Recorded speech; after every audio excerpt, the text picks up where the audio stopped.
You ask Tiger to solve. This deals with linear equations with one unknown.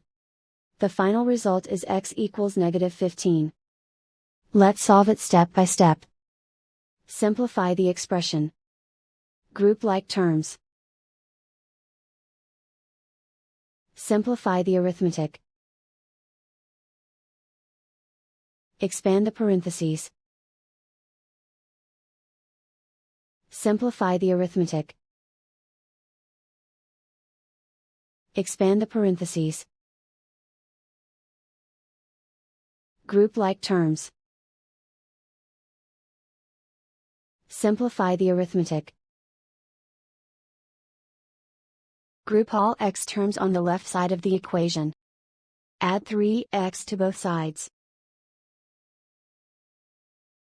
Group like terms. Simplify the arithmetic.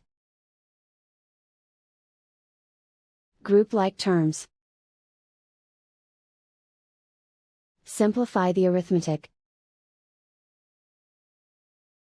Group all constants on the right side of the equation. Subtract 7 from both sides. Simplify the arithmetic.